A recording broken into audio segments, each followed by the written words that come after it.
శ్రీకృష్ణాయ నమః. 2వ అధ్యాయం సాంఖ్యయోగములో 39వ శ్లోకం నుండి.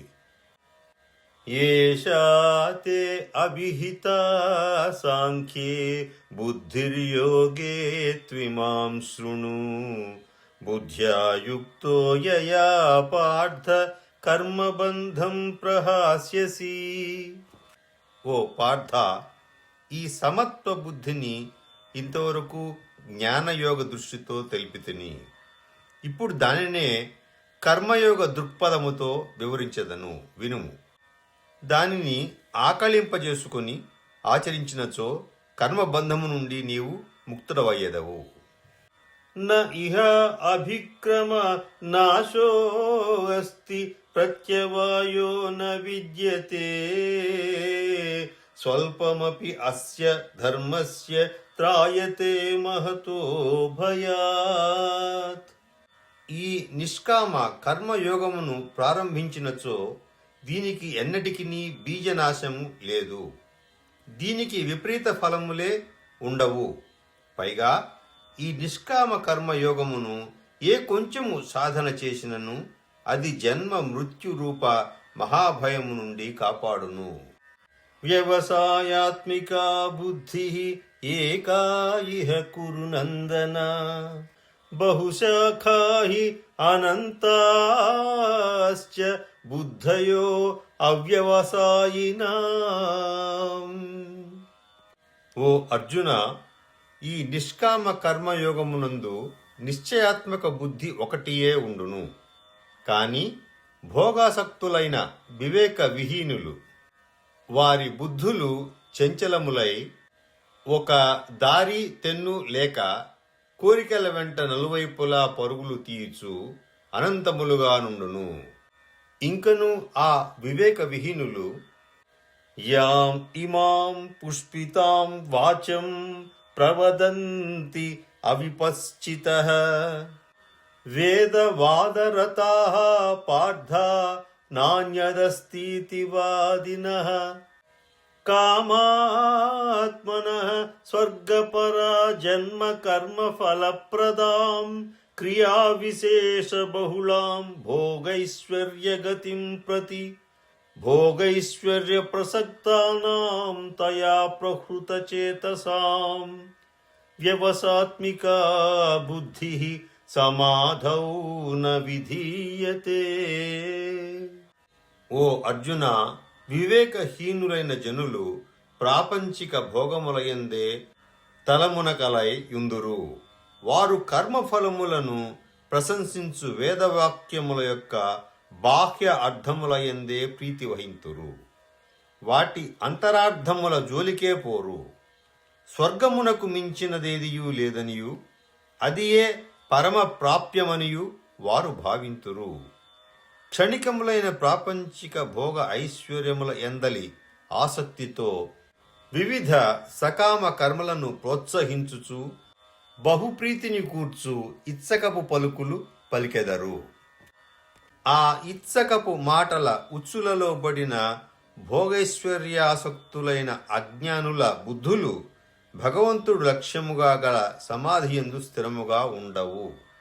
కాబట్టి ఓ అర్జున, త్రైగుణ్య విషయ వేదా నిస్త్రైగుణ్యో భవ అర్జున నిర్ద్వంద్వో నిత్య సత్వస్థః నిర్యోగక్షేమ ఆత్మవాన్ యావానర్థ ఉదపానే సర్వతః సంప్లుత ఉదకే తావాన్ సర్వేషు వేదేషు బ్రహ్మణస్య విజానతః.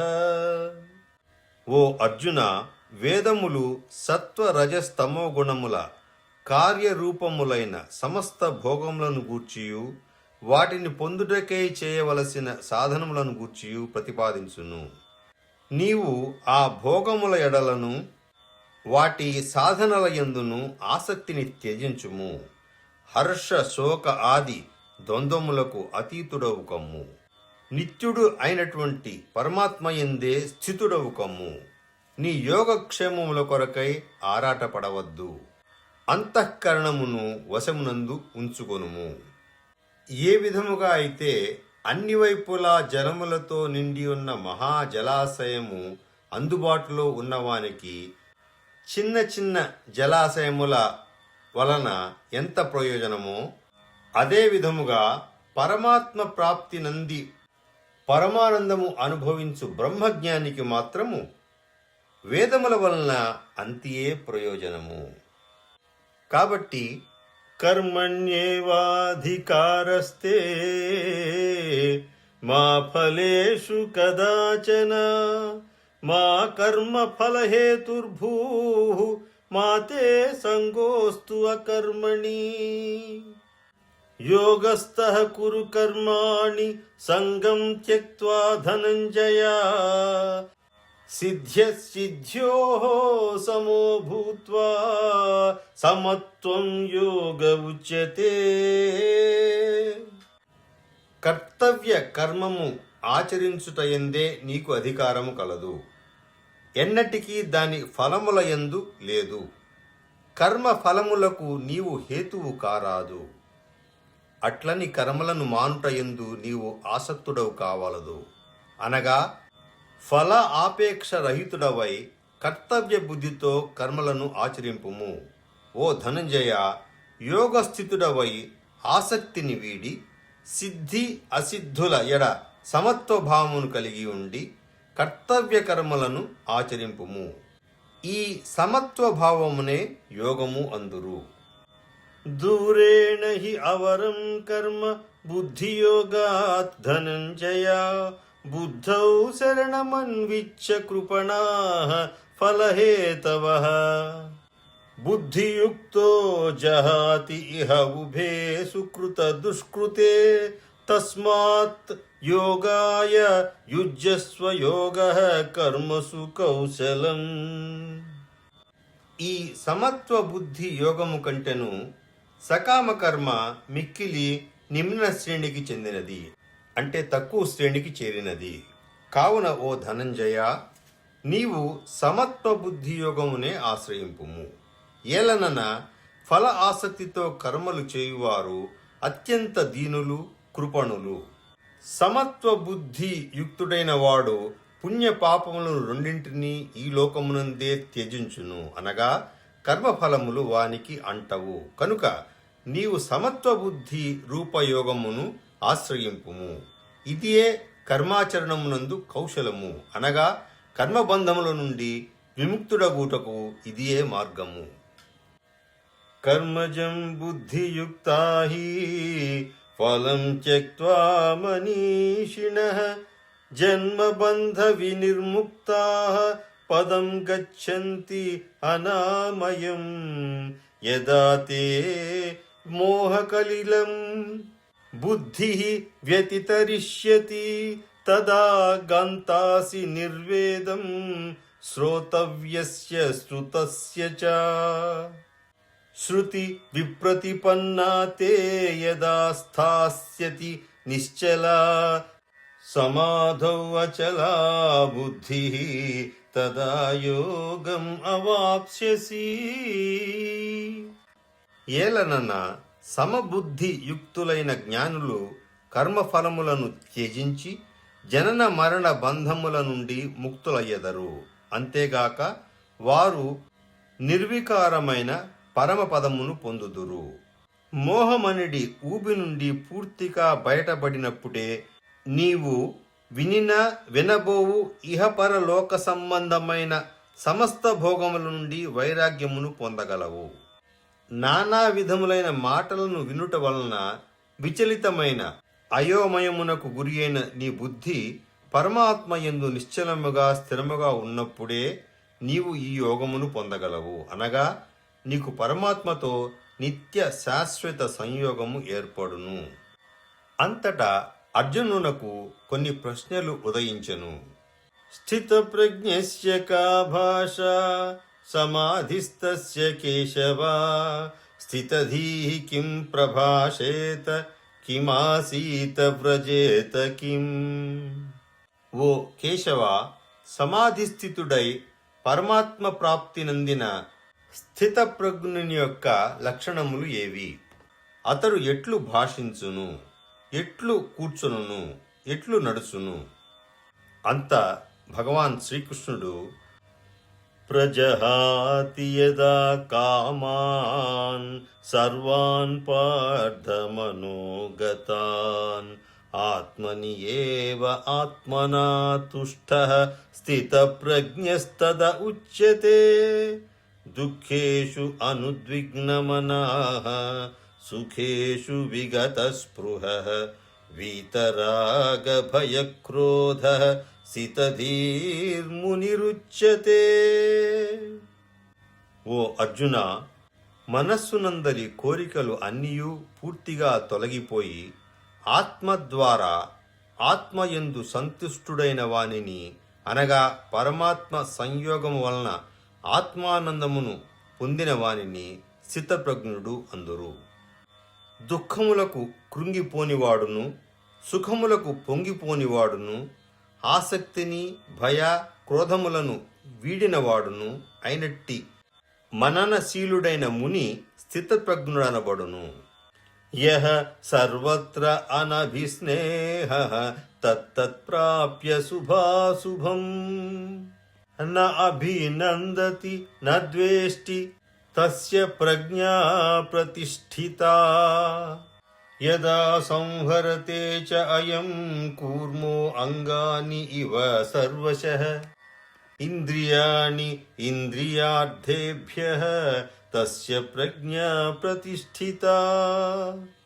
దేనియందును మమతా ఆసక్తులు లేనివాడును, అనుకూల పరిస్థితులయందు హర్షము, ప్రతికూల పరిస్థితులయందు ద్వేషము మొదలగు వికారములకు లోను కానివాడును అగు పురుషుడు స్థితప్రజ్ఞుడు అనబడును.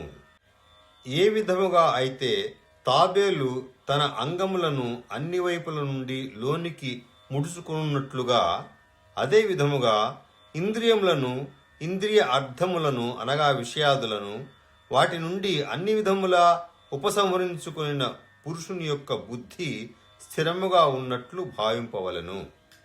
విషయ వినివర్తంతే నిరాహారస్య దేహినః రసవర్జ్యం రసోప్యస్య పరం దృష్ట్వా నివర్తతే యతతో హి అపి కౌంతేయ పురుషస్య విపశ్చితః ఇంద్రియాణి ప్రమాధీని హరంతి ప్రసభం మనః.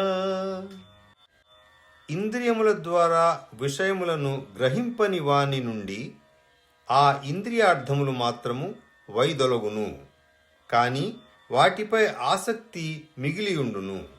స్థితప్రజ్ఞునకు పరమాత్మ సాక్షాత్కారమైనందువలన వాని నుండి ఆ ఆసక్తి కూడా తొలగిపోవును. ఓ అర్జున, ఇంద్రియములు ప్రమథనశీలములు. మనుష్యుడు వాటిని నిగ్రహించుటకు ఎంతగా ప్రయత్నించినను ఆసక్తి పూర్తిగా తొలగిపోనంత వరకును అవి అతని మనస్సును ఇంద్రియార్థముల వైపు బలవంతముగా లాగిపోవుతూనే ఉండును. కాబట్టి సాధకుడు ఏమి చేయవలెను? తాని సర్వాణి సంయమ్య యుక్త ఆసీత మత్పరః వశేహి యస్య ఇంద్రియాణి తస్య ప్రజ్ఞా ప్రతిష్ఠితా. ధ్యాయతో విషయాన్ పుంసః సంగస్తేషూపజాయతే సంగాత్ సంజాయతే కామః కామాత్ క్రోధో అభిజాయతే క్రోధాత్ భవతి సమ్మోహః సమ్మోహాత్ స్మృతి విభ్రమః స్మృతిభ్రంశాత్ బుద్ధినాశో బుద్ధినాశాత్ ప్రణశ్యతి.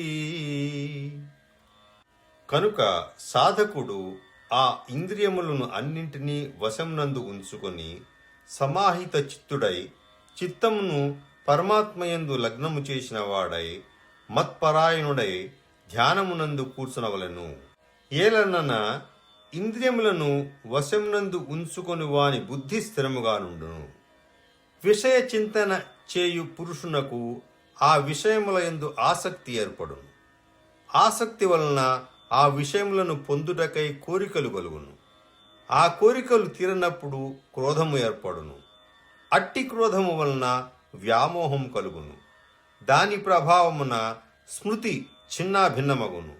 స్మృతిభ్రష్టమైనందున బుద్ధి అనగా జ్ఞానశక్తి నశించును. బుద్ధి నాశనం వలన మనుష్యుడు తన స్థితి నుండి పతనమగును. రాగద్వేష వియుక్తైస్తు విషయానింద్రియైశ్చరన్ ఆత్మవశ్యైః విధేయాత్మా ప్రసాదం అధిగచ్చతి. ప్రసాదే సర్వదుఃఖానాం హ్యానిరస్య ఉపజాయతే. ప్రసన్నచేతసో హి ఆశు బుద్ధిః పర్యవతిష్ఠతే. అంతఃకరణమును వశమునందు ఉంచుకొనిన సాధకుడు రాగద్వేషరహితుడై ఇంద్రియముల ద్వారా విషయములను గ్రహించుచున్నను మనశ్శాంతిని పొందును. మనఃప్రసన్నతను పొందిన వెంటనే అతని దుఃఖములన్నయూ నశించును. ప్రసన్న చిత్తుడైన కర్మయోగి యొక్క బుద్ధి అన్ని విషయముల నుండి వైదొలగి పరమాత్మయందు మాత్రమే స్థిరముగా ఉండును. న అస్తి బుద్ధి అయుక్తస్య నచ అయుక్తస్య భావనా నచ అభావయతః శాంతిః అశాంతస్య కుతః సుఖం. ఇంద్రియాణాం హి చరతాం యత్మనో అనువిధీయతే తదస్య హరతి ప్రజ్ఞాం వాయుః నావం ఇవ అంభసి. ఇంద్రియములు మనస్సు వశమునందు ఉండని వాని యందు నిశ్చయాత్మక బుద్ధి ఉండదు. అట్టి అయుక్త మనుష్యుని అంతఃకరణమునందు ఆస్తిక భావమే కలుగదు. తద్భావనాహీనుడైన వానికి శాంతి లభించదు. మనశ్శాంతి లేని వానికి సుఖం ఎట్లు లభించును? ఏ విధముగా అయితే నీటిపై తేలుచున్న నావను గాలి నెట్టివేయునో అదే విధముగా ఇంద్రియార్థముల యందు సంచరించు ఇంద్రియములలో మనస్సు ఏ ఒక్క ఇంద్రియముతో కూడి ఉన్నను ఆ ఒక్క ఇంద్రియమే మనోనిగ్రహము లేని మనుజుని బుద్ధిని అనగా విచక్షణాశక్తిని హరించివేయును. తస్మాద్యస్య మహాబాహో నిగృహీతాని సర్వశః ఇంద్రియాణి ఇంద్రియార్థేభ్యః తస్య ప్రజ్ఞా ప్రతిష్ఠిత.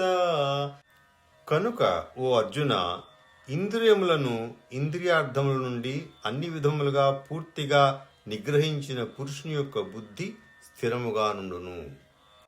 యా నిశా సర్వభూతానాం తస్యాం జాగర్తి సంయమీ యస్యాం జాగ్రతి భూతాని సా నిశా పశ్యతో మునేః.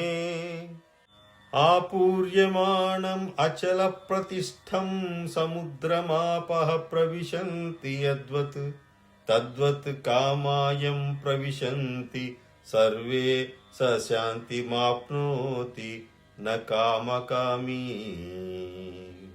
నిత్య జ్ఞాన స్వరూప పరమానంద ప్రాప్తియందు స్థితప్రజ్ఞుడైన యోగి మేల్కొనియుండును. అది ఇతర ప్రాణులన్నింటికి రాత్రితో సమానమైనది. ఎందుకనగా వారు ఆ స్థితిలో లేరు. నశ్వరమైన ప్రాపంచిక సుఖప్రాప్తికై ప్రాకులాడుచు ఉండేటువంటి ప్రాణులన్నీ కూడా మేల్కొని ఉన్నప్పటికీ అది మాత్రము పరమాత్మతత్వం ఎరిగినటువంటి మునికి మననశీలునకు మాత్రము రాత్రితో సమానము. ఎందుకనగా అతనికి ఆ ప్రాపంచిక సుఖప్రాప్తి ప్రాకులాట అవి లేవు. ఏ విధముగా సమస్త దిశల నుండి పొంగి ప్రవహించుచు వచ్చి చేరిన నదులన్నీయు పరిపూర్ణమై నిశ్చలముగానున్న సముద్రమున ఏమాత్రము చలింపజేయకుండగానే అందులో లీనముగునో ఆ విధముగానే సమస్త భోగములను స్థితప్రజ్ఞునియందు ఎట్టి వికారములను కల్పింపకయే వానిలో లీనమగును. అట్టి పురుషుడే పరమశాంతిని పొందును. భోగాసక్తుడు శాంతిని పొందజాలడు. విహాయ కామాన్యః సర్వాన్ పుమాంశ్చరతి విస్పృహః నిర్మమో నిరహంకారః సహ శాంతిం అధిగచ్చతి.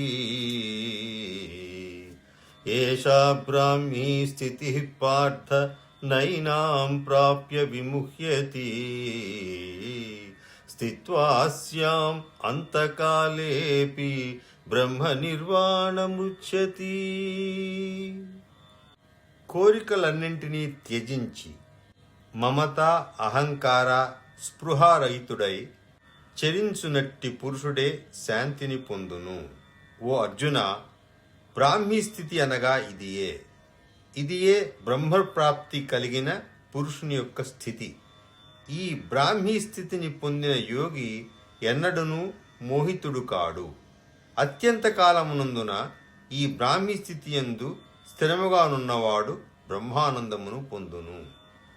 ఇంతటితో సాంఖ్యయోగము అను 2వ అధ్యాయము సమాప్తము. నమస్కారం.